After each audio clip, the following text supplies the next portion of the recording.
이번 시간에는 더 리버 접촉사고에 대해서 설명을 드리겠습니다. 상단의 사진은 더 리버 접촉사고 현장 사진입니다. 현장 사진에 대해서는 영상 마지막에 설명을 드리겠습니다. 먼저 설해 섬나들목 CCTV부터 설명을 드리겠습니다. 설해 섬나들목 CCTV에 제일 먼저 등장하는 차량이 더 리버 접촉사고 피해 차량입니다. 피해 차량 남성 운전자는 그것이 알고 싶다에 출연도 했었습니다. 그리고 포털 사이트에 파손된 차량 사진과 사고 경위에 대해서도 글을 올렸었습니다. 그렇게 피해 차량은 더 리버 주차장으로 진입을 하고 더 리버 레스토랑 앞에 주차를 합니다. 약 20분 뒤에 가해 차량이 더 리버 레스토랑으로 진입을 하는데 피해 차량 운전자 진술 시간과 조금 차이가 있습니다. 그렇게 가해 차량도 더 리버 주차장으로 진입하고 주차장에 들어서서 후진을 하다가 피해 차량 뒷범퍼와 추돌했다고 합니다. 접촉사고로 인해 피해 차량 뒷범퍼가 살짝 긁혔고 가해 차량 여성 운전자에게 보험 접수를 요구했지만 가해 차량 여성 운전자의 만취로 인해 소통이 되지 않았다고 합니다. 그래서 어쩔 수 없이 경찰에 신고를 했다고 하는데 제가 정보 공개 청구를 통해서 확인한 바 가해 차량 여성 운전자 음주 수치는 0.133%였다고 기록되어 있습니다. 결국 경찰차가 출동을 하게 됐고 관련 사진들이 유튜브에 공개가 되면서 많은 의혹들을 양산해냈었습니다. 저는 더 리버 접촉사고 현장에 출동했던 경찰관과 직접 통화도 했었고 그리고 정보 공개 청구도 했었습니다. 종합해봤을 때 더 리버 접촉사고 처리 과정이 규정에 크게 어긋나지 않는다는 건 확인은 했습니다. 그 부분에 대해서 설명을 드리겠습니다. 접촉사고 신고를 받고 최초 출동한 경찰은 방배경찰서 설해파출소 경찰관입니다. 경찰차 한 대에 경찰관 2명이 탑승을 하고 출동을 했었습니다. 설해파출소 경찰은 지역경찰로서 지역 내에서 발생하는 모든 사건 사고 현장에 출동을 해야 되는 경찰입니다. 음주운전 교통사고는 정확한 음주 측정이 필요하고 음주 측정에 시간이 걸리는 일이 많기 때문에 다른 사건 사고에 대응하는 데 지장이 있다고 합니다. 여러분들도 뉴스에서 많이들 보셨을 겁니다. 음주운전자들이 음주 측정 거부하는 그런 영상들. 그래서 방배경찰서는 음주운전 교통사고를 전담하는 교통센터라는 부서를 따로 만들었다고 합니다. 방배경찰서 산하에는 더 리버 접촉사고에 출동한 설해파출소를 비롯해 총 4개의 파출소 지구대가 있고 파출소 지구대 경찰이 교통사고 현장에 출동해서 음주가 의심이 되면 음주 감지기로 음주 감지를 하고 음주가 감지가 되면 교통센터에 지원 요청을 한다고 합니다. 더 리버 접촉사고에 출동한 설해파출소 경찰관도 음주 감지기를 소지하고 출동했고 가해 차량 여성 운전자에게서 음주 감지가 됐기 때문에 교통센터에 지원 요청을 한 것이라고 합니다. 지원 요청을 받고 출동한 교통센터 경찰관은 음주 측정기로 정확하게 음주를 측정하고 음주 수치가 면허 정지, 취소 수치가 나오면 해당 차량 운전자를 방배경찰서에 인계하는 구조입니다.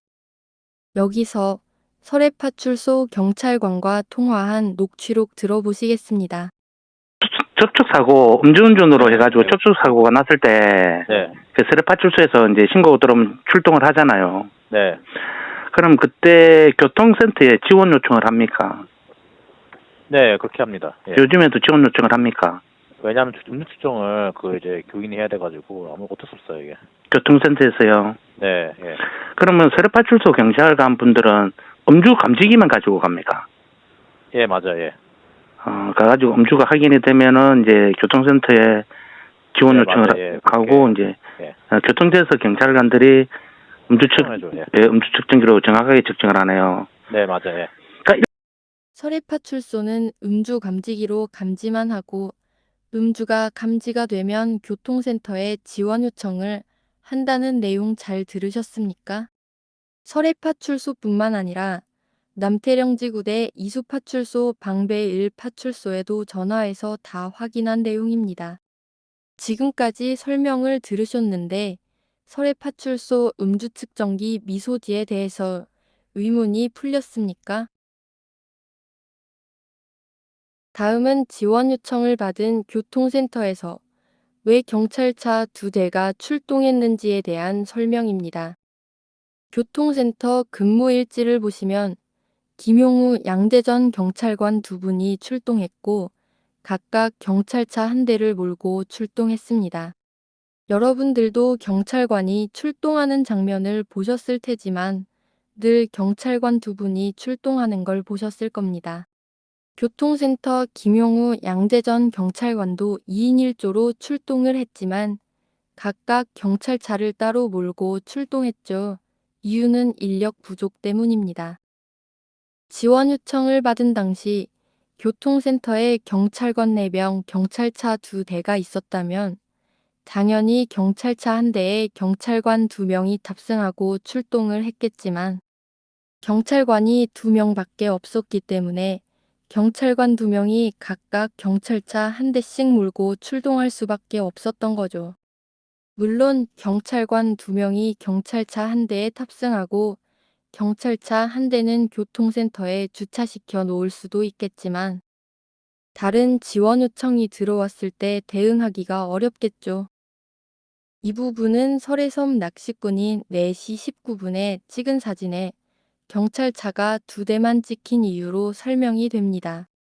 4시 18분에 교통센터 경찰이 다른 지원 요청을 받고 현장에서 철수를 했기 때문에 낚시꾼 사진에 경찰차 2대만 찍힌 거죠. 4시 18분에 철수한 경찰차가 교통센터 경찰차라는 건 교통센터 경찰관이 입는 노란 조끼로 구분이 됩니다. 교통센터 경찰관 2명이 경찰차 1대를 타고 출동했다면 다른 지원 요청에 신속하게 대응을 하지 못했겠죠. 지금까지 지원 요청을 받고 출동한 경찰차가 왜 2대가 출동했는지에 대해서 설명을 드렸는데 이해가 되셨습니까? 가해 차량은 서래파출소 경찰관이 몰고 방배경찰서로 이동했고 여성 운전자는 조수석에 앉아 이동했다고 합니다. 마지막으로 더리버 현장 사진에 대해서 설명드리겠습니다. 저는 교통센터 김용우 경찰관과 통화를 했었습니다. 당시 사진 가운데에 서 있는 인물에 대해서 궁금해하셔서 제가 김용우 경찰관에게 이렇게 물었었습니다. 미안한데 혹시 양재전 경찰관님 대머리이신가요? 김용우 경찰관은 잠깐 웃으시더니 대머리는 아니고 머리숱이 많이 없습니다라고 하더군요. 이렇게 하나하나 확인해온 지난 4년이었습니다. 손정민 사건이 궁금하셨던 분들의 의혹이 제 영상을 통해서 조금은 해소되길 바랍니다. 감사합니다.